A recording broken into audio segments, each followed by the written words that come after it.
this is an iHeart podcast. Guaranteed human.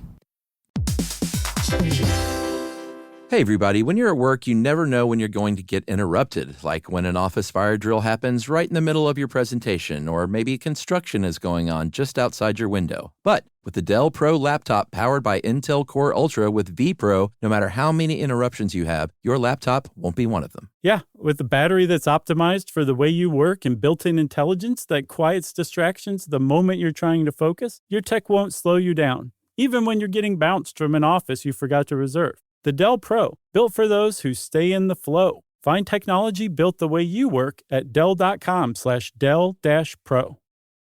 Built for you. With no fees or minimums on checking accounts, it's no wonder the Capital One bank guy is so passionate about banking with Capital One. If he were here, he wouldn't just tell you about no fees or minimums. He'd also talk about how most Capital One cafes are open 7 days a week to assist with your banking needs. Yep, even on weekends. It's pretty much all he talks about, in a good way. What's in your wallet? Terms apply. See CapitalOne.com/bank. Capital One, N.A., member FDIC. Welcome to Stuff You Should Know, a production of iHeartRadio.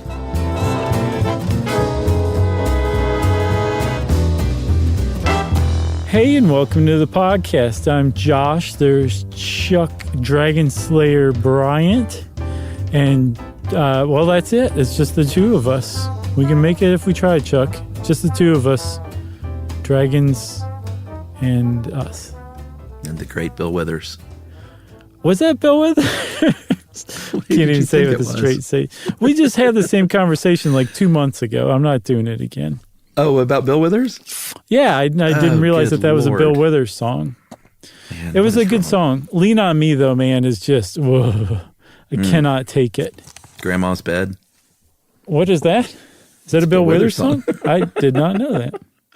It's good. He's great. And we probably had this exact same conversation.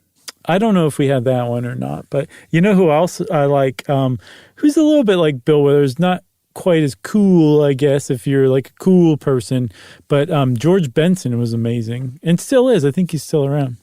You ever listen to his stuff? Yeah, but now I'm realizing that maybe I should just not correct myself and let people send in a bunch of emails. Oh, I love that. I love that. When we get 1 million of the same emails. It's Grandma's Hands. I was getting it. John Denver's Grandma's Feather Bed kind of just was in the ether. So, gotcha. Because we just talked about John Denver, about karaoke. So Grandma's Bed. Grandma's Hands. The follow-up to Use Me Up. Oy. So dragons. Yeah, let's talk about dragons. Let's have a pleasant conversation about dragons, shall we, Chuck? Yeah. Dragons aren't real. Wait. And you'll notice by the title of this episode, which is Dragons, as real as mermaids. Yeah. And it's funny because I think the week before this comes out, Mermaids is our pick for the select episode. So it aligns perfectly. That is perfect. But dragons aren't real. Well, okay. Please stop saying that because you're crushing my dreams. Sorry. So when we talk about dragons, we have to say right here at the outset that there's a lot of different kinds of dragons. And typically when you think of like the flying winged, usually long, maybe scaly, fire breathing dragon, often with a long kind of serpentine tail. Sometimes it's even pointy, like the devil. Sure. Which we'll see why. That's considered a Western dragon. And that is its own thing that kind of evolved from a number of different traditions. But there's also the Asian dragon, which, has variations among different Asian countries, but it generally seems to be kind of the same ancient Chinese thing. That's a totally different thing, and it evolved on its own in isolation as well. And so because you've got these different traditions of dragons that seem fairly similar in a lot of ways, there's a lot of people out there who say, wow, this is astounding. Every culture in the world has some sort of tradition of dragons. And that's kind of true, but at the throughout this episode we'll see that's not really accurate. Like that nowadays, it seems that way because we have overlaid the idea of dragons over everything. But if you really kind of dig into the past and look into the nuance of some of these things that we term dragons, they're very different. So it's a lot more accurate to say that like every culture in the world has mythical beasts, some of which share a lot in common with our modern conception of dragons. And that's probably where our modern conception of dragons came from, was all these different ideas of it in the ancient past. Yeah, there's a book called An Instinct for Dragons, written by an anthropologist named David E. Jones, about dragons and dragons throughout cultures and across cultures. And there's a theory he's got going, which is humans evolved and primates evolved with a fear of three predators, basically: snakes, cats, which are big cats, not Right. house cats, Right. and eagles. And that a dragon, it sort of makes sense that every culture sort of has something like a dragon, because in folklore and myth and in storytelling, you might combine the three scariest things into one super scary thing, and that is a dragon. Right. And you might say like, well, wait a minute, like I think eagles are kind of cool. I'm not at all scared Sure. of them. Number one, have you ever been around an eagle when it was loose? I bet you'd be kind of scared of it because those talons are serious. Or one that dive bombed you? I think exactly. More to the point, though, or more to I should say David Jones's point, that this would be this fear, this innate fear that humans have, would be based much more deeply in our evolutionary past when we were monkeys, and you actually could be killed by certain kinds of eagles, like the harpy eagle. Remember we talked about the harpy eagle in the sloth episode, because they can mess a sloth up. They can mess a monkey up too. So this guy's premise is like we have these ancient fears of these things, and as we evolved and became humans and started telling each other stories, these things combined, like you were saying, into this one fierce mythological monster, which was basically the sum of all of our most primal fears. Yeah, and then of course, if you look at ancient cultures, they always had sort of mythical stories and folklore to explain, everything from weather phenomenon to things like volcanoes.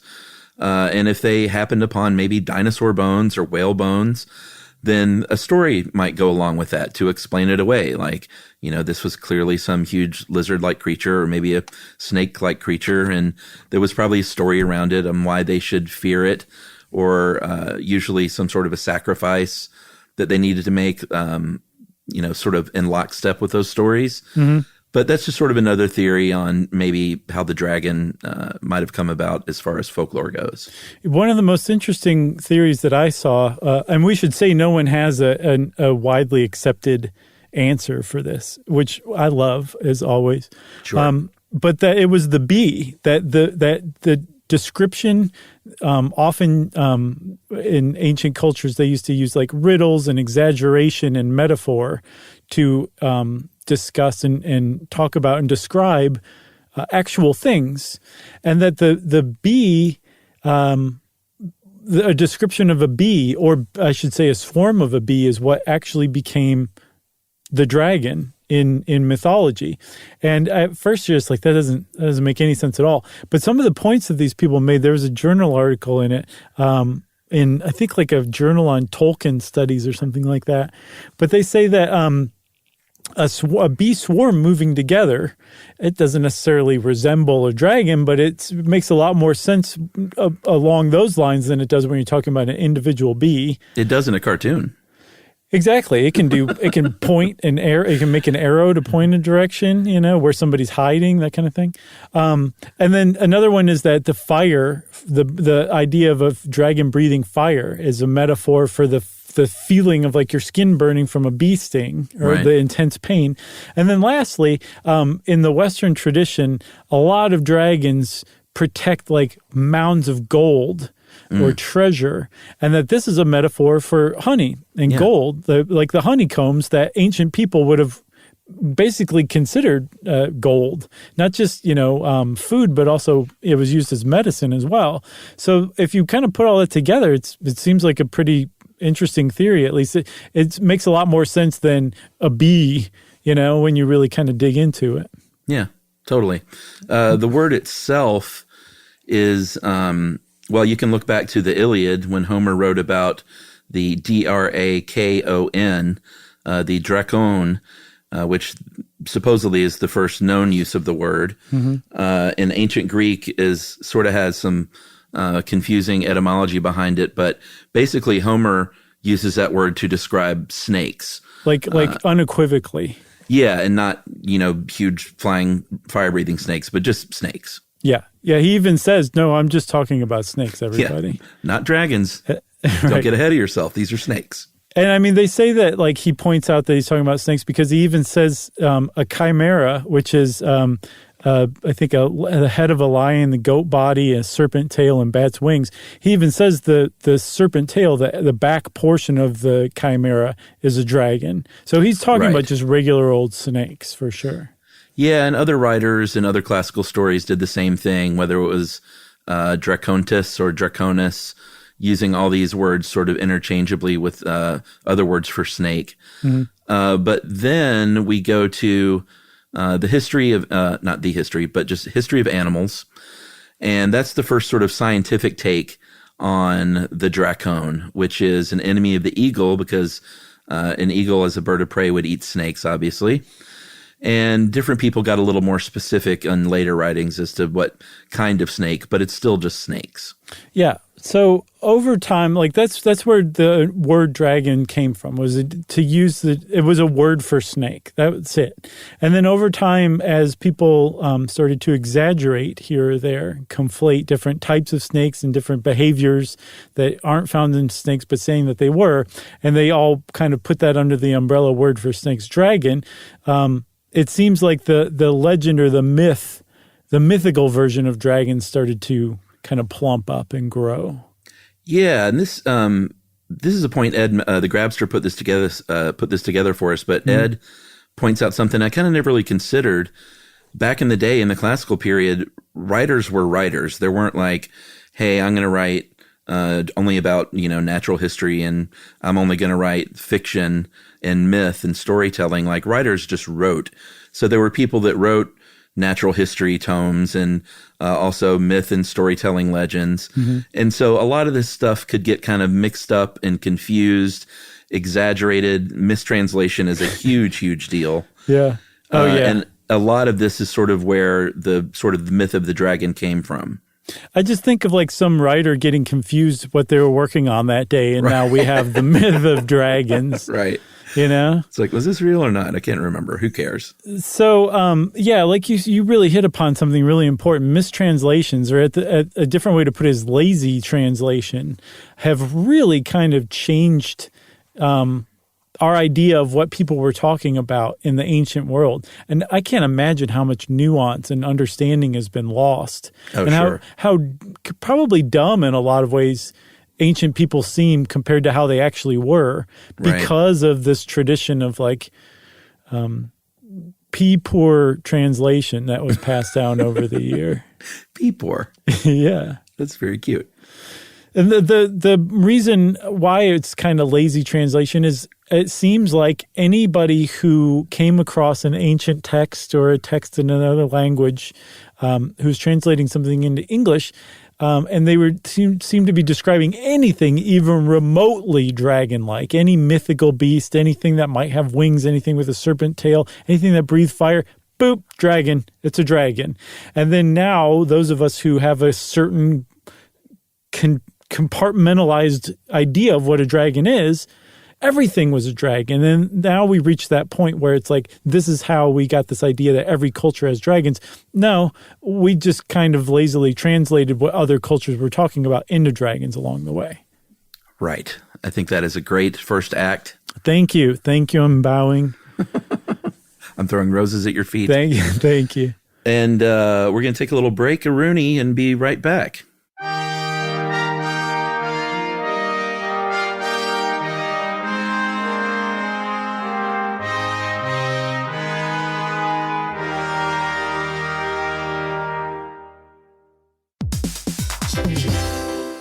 Hey everybody, we're here to talk to you about Wayfair, who believes that spaces should be functional, they should be comfortable, they should be well designed, and they can be well designed by you with their help. Your updated space should feel more comfortable, inviting, and practical for everyday use. And we're talking about outdoor seating. We're talking about grills. We're talking about major appliances. If you need storage solutions, Wayfair can help you out. Patio lighting, rugs, decor. It is your one-stop shop for home. Yeah. I mean, it's getting nice out, so it's time to think about living outdoors for the next few months. And Wayfair knows that outdoor furniture, it's heavy, it's intimidating to assemble. So Wayfair has stepped in and said, we're going to handle the hard part so you don't have to. That's right. You can shop Wayfair Verified, your shortcut to the good stuff. And that means their team of product specialists are going to vet everything by hand using a 10-point inspection, testing things like, quality materials, functionality, and features, and even how long it takes to build that piece of furniture. And the overall experience save time, reduce hassle, and improved convenience. Patio season is here, and these deals won't last. So head to wayfair.com right now to get your outdoor space ready for way less. That's WAYFAIR.com. Wayfair, every style, every home.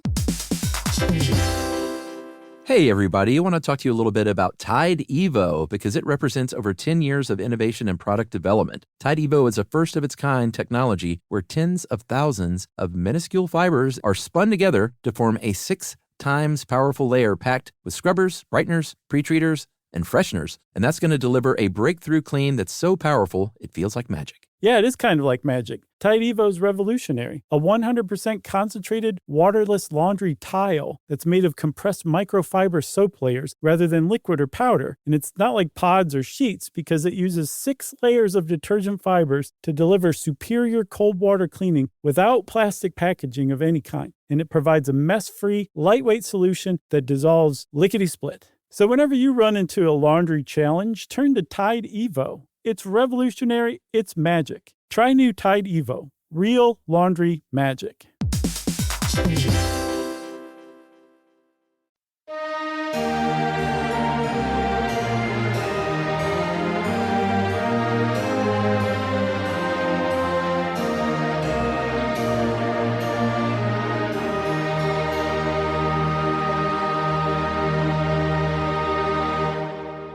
So the rose petals I sent you arrived in time, Yes. just in time. Thank you for throwing them and not saving them for something else. I also realized it just went all Ned Flanders with the Breaker-Rooney. I've never said that before in my life. I liked it, though. It was refreshing. We need that kind of wet behind the ears, wholesomeness right now, Chuck.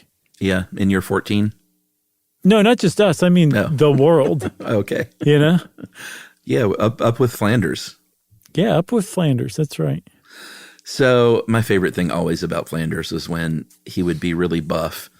Like every time he took off his shirt magically. Stupid, sexy Flanders. I know, it's hilarious. So funny.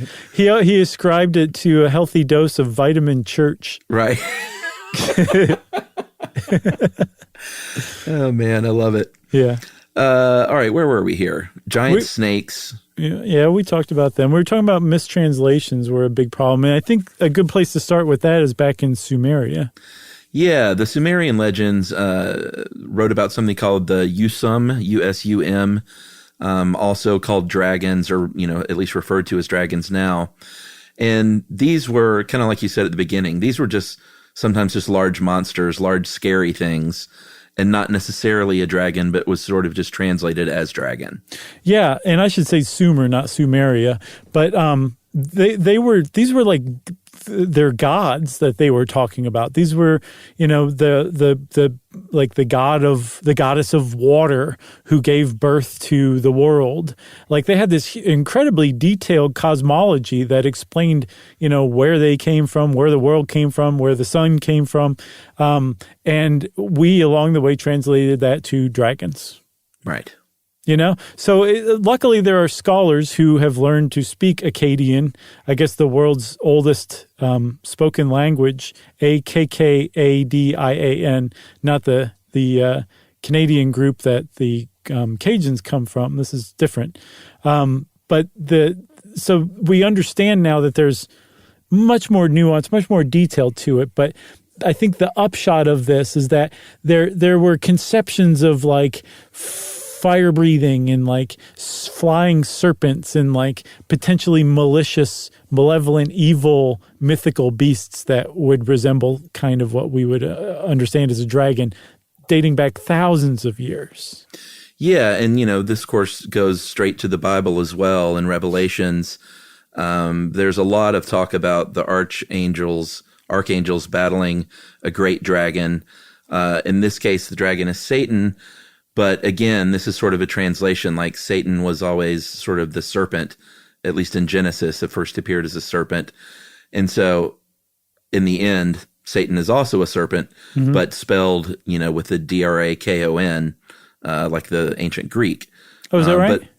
But there's, not in the King James Version and stuff like that, obviously. Sure. But again, pre-translation. And, there were sort of renderings of the big war for heaven. And this is when we see, kind of what we would see later on, which is metaphor for good versus evil in a big battle. So that's what William Blake's Paradise Lost is about, right?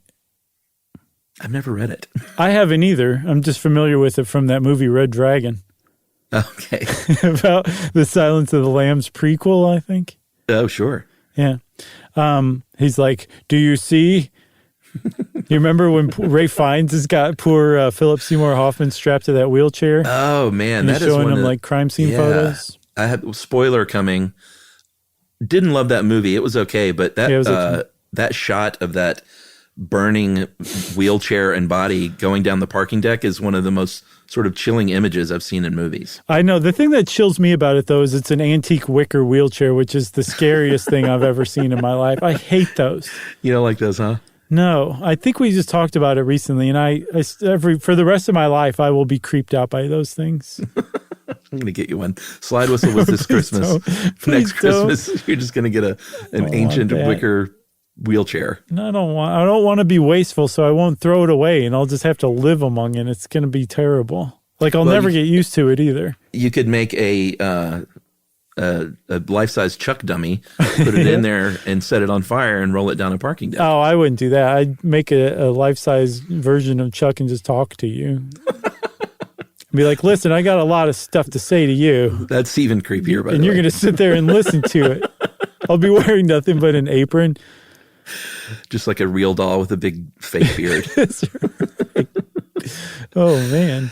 Okay, so yeah, good versus evil is sort of how a lot of these tales and folklore play out, and also incorporating stuff that you would see time and time again in literature later on, like there's a dragon that lives out by itself near a village, and it's a greedy, vengeful dragon, and we need to appease this dragon with sacrifice once a year, or else it will come down and like rain fire upon everyone. Yeah. So all of this stuff, like this idea, this Western dragon that you're describing, like that's taken from like Beowulf, I believe, the dragon that killed Beowulf in the.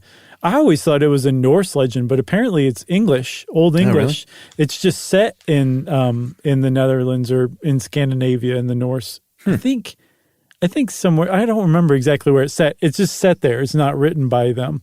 But that dragon was malevolent, and I believe it was guarding treasure. I think the reason it went berserk and Beowulf had to kill it was because somebody stole one of its golden goblets, a.k.a. honey, because they're really talking about a bee. But so you have an idea of a greedy, murderous dragon that protects treasure.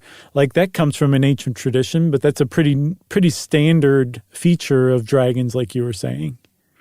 Yeah, so all this is going on for many, many, many years.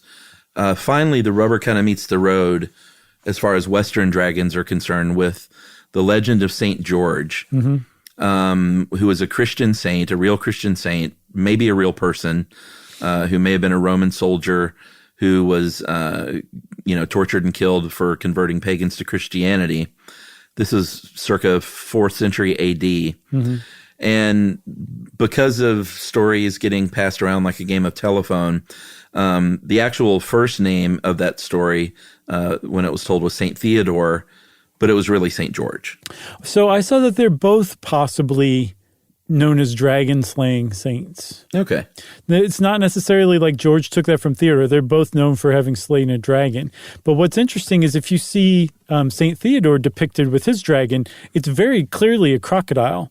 And the the origin story of either one, but particularly St. George, is that there is a town in modern-day Turkey or possibly Palestine, I'm not 100% sure, but in what would have been called Anatolia back then, where they had the spring, like this town got their water from the spring, and it was guarded by a giant, massive crocodile, and that the townspeople would sacrifice a sheep to us, sometimes 2 a day, basically to distract the crocodile so they could go get the water and then get out of there.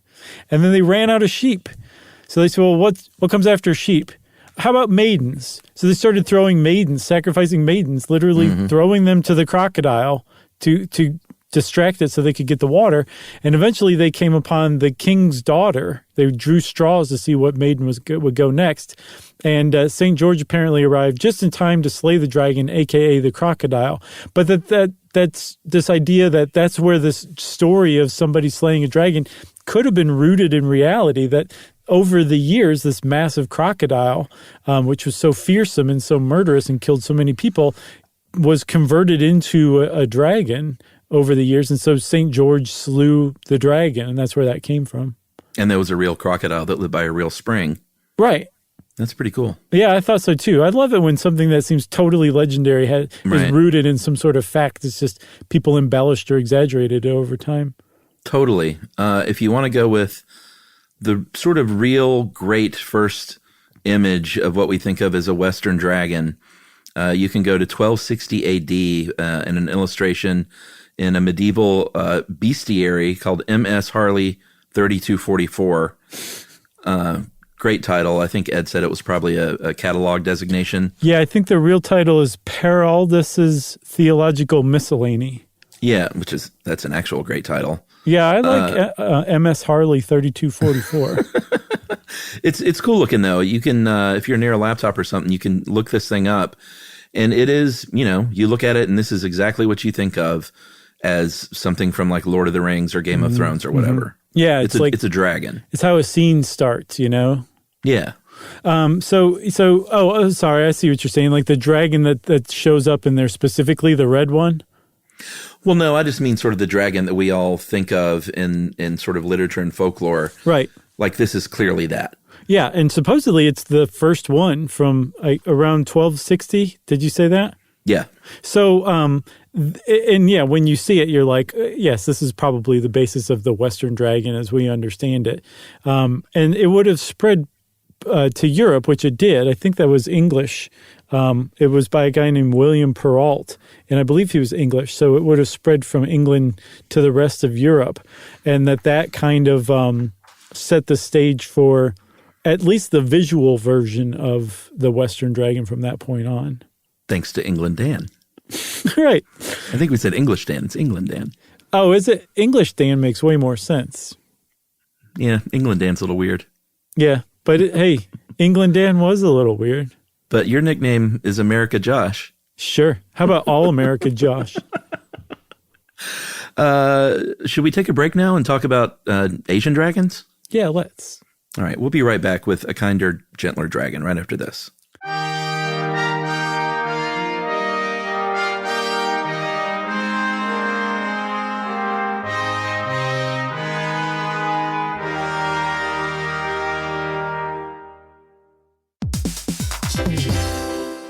Hey everybody, I want to talk to you a little bit about Tide Evo because it represents over 10 years of innovation and product development. Tide Evo is a first-of-its-kind technology where tens of thousands of minuscule fibers are spun together to form a 6 times powerful layer packed with scrubbers, brighteners, pre-treaters, and fresheners. And that's going to deliver a breakthrough clean that's so powerful it feels like magic. Yeah, it is kind of like magic. Tide Evo is revolutionary. A 100% concentrated, waterless laundry tile that's made of compressed microfiber soap layers rather than liquid or powder. And it's not like pods or sheets because it uses 6 layers of detergent fibers to deliver superior cold water cleaning without plastic packaging of any kind. And it provides a mess-free, lightweight solution that dissolves lickety-split. So whenever you run into a laundry challenge, turn to Tide Evo. It's revolutionary. It's magic. Try new Tide Evo. Real laundry magic.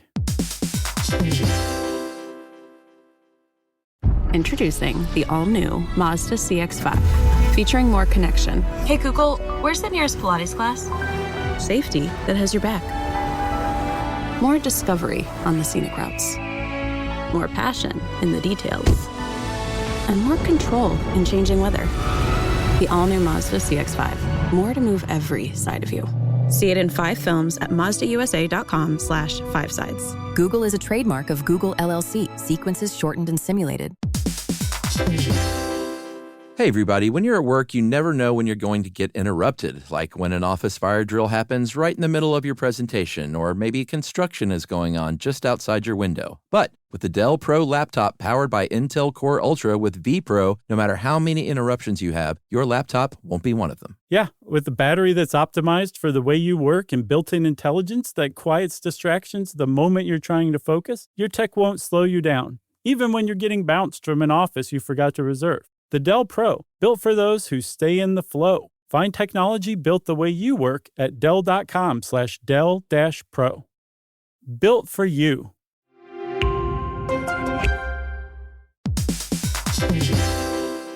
We've all had the experience of calling a business and just wanting to talk to a real person. Not an automated voice pretending to be human, an actual person who can listen and understand and offer help. That's exactly what you can do with Ruby. Ruby is the virtual receptionist company that takes care of your callers when you're unavailable in the middle of something or simply don't want to pick up. That's right. They can answer, screen, transfer calls. They can take messages, collect payments, book appointments, and more, all while making the people you serve feel special. And best of all, it can help you be more productive. For example, 9 out of 10 lawyers who use Ruby log more billable hours per day than the national average. And other professionals like plumbers and technicians win more customers while being able to stay focused on the job. But whatever kind of small business you run, Ruby is built to save you time, earn you more customers or clients, and make meaningful connections with the people you serve. It's available 24/7, 365 days a year, and 100% based in the U.S. See why more than 15,000 small businesses use Ruby. Visit ruby.com, or better yet, call them at 844-900-RUBY.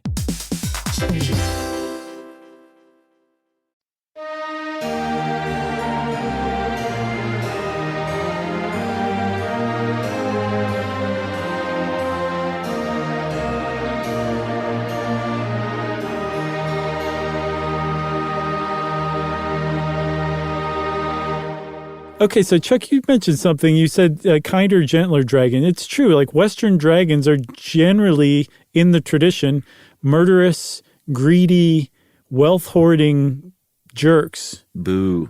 Who may be pure evil personified. Yeah. An Asian dragon, which everybody has seen, at the very least in like a photo of a street parade, or in some sort of like a Chinese silk screen or something like that. Mm-hmm. An Asian dragon is typically much more benevolent than that, and usually is associated with rain, water, that kind of thing. And so when you see those, like a dragon being paraded around, where it's a bunch of people like under like a dragon costume, that's actually based on a very ancient rain dance, essentially, a ceremony to invoke rain, because these dragons were associated with that.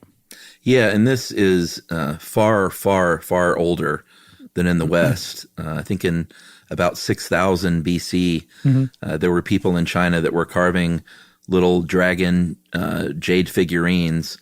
And there was art back then, I think as far back as 400 BC, where it's clearly some kind of dragon. But again, supposedly independent from the sort of evolution of the Western dragon. Yeah, and so all of this was based on some of the early, like, Chinese religion was based on animism, and not just Chinese, but a lot of ancient religions are based on animism, where like an inanimate object is a symbolic of like a larger thing, or like a god, like the god of wind or the god of rain. And so these ancient dragons were considered gods of rain, and there were different there's different types, there's different kinds, but again, like the fact that they are generally beneficial to humankind rather than harmful, I think it's interesting. I wonder what that says about the two different cultures, if anything. That dragons are harmful and they're going to kill you and they're going to steal all your gold, or they're going to bring the rain that's going to grow the food that saves your family. Where did that diverge, or did they just don't have anything to do with one another? Yeah, that's interesting. Sort of a side note, I've been playing video games some during the pandemic, which I'm usually not a big gamer, but I've been playing a game lately called Ghost of Tsushima, which is you play a samurai warrior that's sort of traveling through Japan in ancient times. Right. And it's really interesting to compare that to like the analog for the West would be like Red Dead Redemption in the Old West with gunslingers. Yeah. And it's just such a different game design and everything. It's the one in Japan the Ghost of Tsushima is so peaceful. It's one of the most beautiful games I've ever seen. And instead of like a map telling you where to go, you press a button and the wind guides you. And cool. if you see a fox, you follow the fox up to a shrine and you pay your respects to the shrine. And it doesn't really get you much other than it's not like you get like 1 million points or something for doing that. It's just, it seems like they really tried to honor Japanese traditions in so much of this game. And the motivations are always pure. Like even when you're slicing guys up with your katana, it's because you're rescuing, some old lady in a village. Yeah. Whereas the other game is just like, hey, just go and just pillage and murder and do awful things. Shoot them up. Yeah. It's really interesting. I'm much more enjoying this game. Well, you said something that struck a memory in me about dragons. And there's a commonality between Asian dragons, particularly Chinese dragons, which are called long or lung, Lung, and Western dragons. And typically they live in isolated areas away from everybody. And in Asia, the Chinese dragons usually live in old ruined temples. Like that's where you'll find them dwelling. Oh, interesting. There are plenty of those in that game. Exactly. So are there dragons in that game? Not yet, but now I'm kind of wondering. Oh, yeah. Look out. It's pretty early. Because I did run across a Japanese type of dragon that is malevolent, not very nice. I don't remember the name of it, so I guess be on the lookout for all of them. Interesting. Yeah, so far there's nothing supernatural. It's Mongols that are the bad guys. I gotcha. Yeah. And then there's another type of Japanese dragon I ran across called a Ryu. And this one actually bears a lot in common to the intelligent Western dragon in that it writes poetry. Yeah, it uses shed scales from its belly as paper, wow. and I don't know what it uses for ink, but I think it uses its tail as a pen, a quill. The blood of a virgin? Writes poetry. Yeah, there you go. It's that was a sweet story. Super nice, except for that one thing. Yeah. Oh, if we could just get it some ink. Right. There's something else I think people should look up here if you're looking up images, which is an artist named Chen Rong, Chenrong. Yeah. Very famous painter in Asia of dragons. And this was like 13th century AD. And if you look up some of this stuff, it's really, really neat looking. Yeah. About the same time as Peraldus's Theological Miscellany was done with that first Western dragon, Chen Rong was making these just amazing works of art. I think one of them's in the Boston Museum of Fine Art. Oh, cool! It's called like Nine Dragons or something. But it reminded me of the artwork in the original Scary Stories to Tell in the Dark series. I never read that. That artwork in there is just amazing, but it has like all these weird kind of splotchy clouds of ink, and Chen Rong makes use of that as well. It's really kind of startling how closely the two resemble. I wonder if the artist from Scary Stories to Tell in the Dark was inspired by that in some way. I bet. Yeah. Nothing wrong with that. No, that's not ripping off at all. Yeah. I don't know why you'd even say that. Why would you even bring ripping off up? Yeah. So we should probably talk about famous dragons at this point, because we've thrown a couple out, like the one from Beowulf, who apparently doesn't even have a name. Yeah. I mean, there are so many stories in literature and movies, obviously, that have had dragons throughout the years. Certainly Tolkien in the mid-1930s when he wrote The Hobbit This was a really evil dragon, and drawn from that Western sort of influence of evil dragons. Smaug, right? Yeah, SMAUG. Dungeons and Dragons in the 70s was a very big sort of, I don't know how much dragons had fallen out of the sort of pop culture eye, but it really brought it back in if it did fall out, because in the game there were different kinds of dragons. Yeah. There were a couple of different sets who were indicated by different colors. Red, green, black, white, and blue, I think, were evil. And then there were the bronze, brass, silver, and gold, which were for the most part good. And they all had different things they could do and different temperaments. And something that we talked a little bit about is the fire breathing thing. There are lots of different theories as to how that came about. Maybe the tide of Satan with fire. Early on when they were just serpents, perhaps they were drawn spitting venom, and that could have looked like fire. Yeah, that makes sense. But there's always some sort of breath-emitting weapon going on, it seems like. Yeah, over time it's translated into, I think, like the white dragon in Dungeons and Dragons blew like basically ice, like cold. Some dragons blew out electricity, which you would think would be kind of new, but apparently the Leviathan, which is mentioned in the Bible, is a sea dragon, basically, supposedly spit electricity out. But there's something weird coming out of the dragon's mouth that's probably going to kill you. Yeah, you don't want to test that. No. And we were saying also that the first visual depiction of the dragon shows up in Harley 3244. The first mention of the dragon in like a story, like a fictitious story, supposedly comes in Spencer Edmonds' The Fairy Queen. Oh, yeah? Yeah, and then it shows up after that a little while later in Marie Catherine D'Aulnoy's The Green Serpent, and then it just kind of takes off from there. You have a connection to Pete's Dragon, right? I do. My friend Toby was a producer on Pete's Dragon. Yeah, for the remake, obviously. Yes, which was really, really good and touching and tear-jerking a little bit. I never saw the remake. I need to check that out. It's very good. They did a really good job with it. But, if you haven't seen the movie Reign of Fire, just stop what you're doing and watch that, because that is the king daddy of all dragon movies. I have not seen that. Should we pause, come back and finish the episode after? It's great. It's one of those movies that I don't know how well it did at the box office. I don't think super well, but it's one of those that has really become sort of a cult classic since then, with McConaughey and Christian Bale. It's so over the top and just so fun. It's really, really good. So it's kind of like the Pacific Rim of dragon movies? Yeah. Or Starship Troopers of dragon movies? Oh, man, that's another great movie.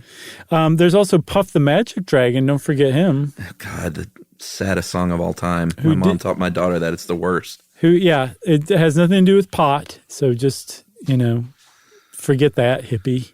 It's just sad. It is a very sad one. And then also, I think our younger listeners would be really mad if we didn't mention Dragon Ball Z. Right. And there's... I didn't watch Game of Thrones, but I know there were little trained dragons in that one. Yeah. That grew. Yeah. And Chuck, it's just so satisfying to look over all of the different depictions of dragons that you see and all the differences and all the similarities and realize that all of them are talking about bees. Yeah. Totally. Yeah. You got anything else? I got nothing else. There's dragons. Well, if you want to know more about dragons, head out to a ruined temple or maybe go search for gold in a cave and you might encounter one yourself. And since I said that, it's time for listener mail.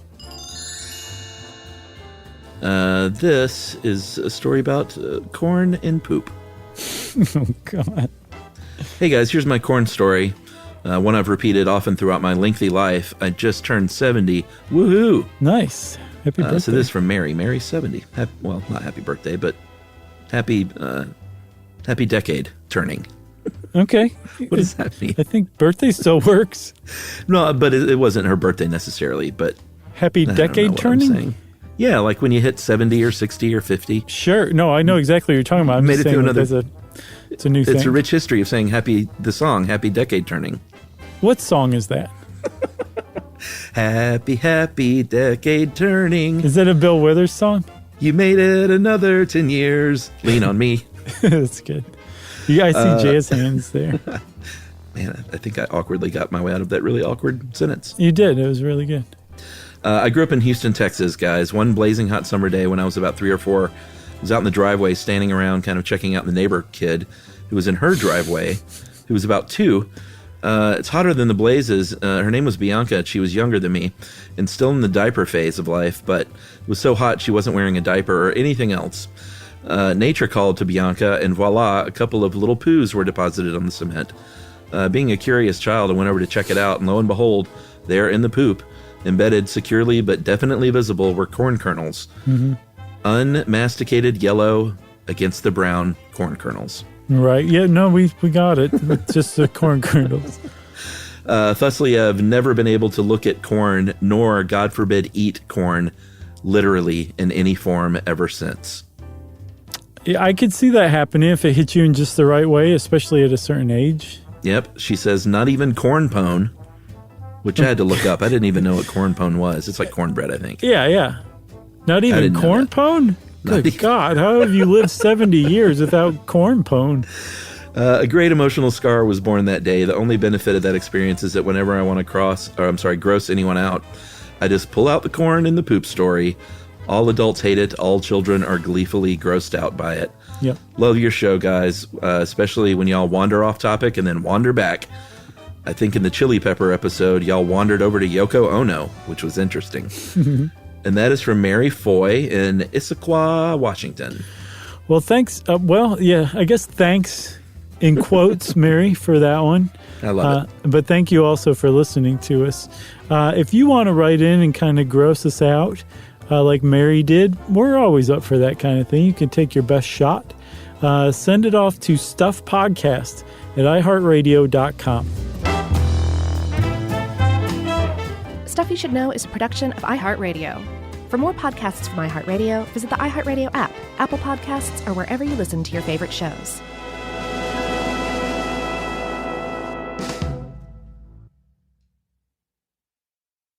You know, you could be adored by everyone and still completely ignored by your cat. Trust me, I know. But if you feed your cat Sheba, you can go from being ignored to truly adored in 12 days, guaranteed, or your money back. Sheba has a full menu of products, appetizers, entrees, treats, even a kitten's menu. It's so cute. So Sheba has a product for even the pickiest eater. Like Sheba Puree, it's made with bone broth, their chef-inspired flavors. It's got a smooth and creamy texture that cats love and contains no corn, wheat, soy, or artificial flavors. It's food that your cat's gonna love. To learn more, check out Sheba.com. That's SHEBA.com. Stuff at Sea is a 5-night, adults-only sailing trip that brings the Stuff Podcast universe to life on board. This voyage is a culture-soaked escape where pink sand paradise meets curious minds. Sailing round trip from New York City to Bermuda on October 2nd to 7th, 2026, this voyage drops you straight into the iHeart Podcast Stuff universe. On top of the adults-only experience you already love, you'll get live podcast episode recordings, behind-the-scenes sessions, themed activations, and more unmissable onboard moments. Learn more at virginvoyages.com/stuff. This is an iHeart podcast. Guaranteed human.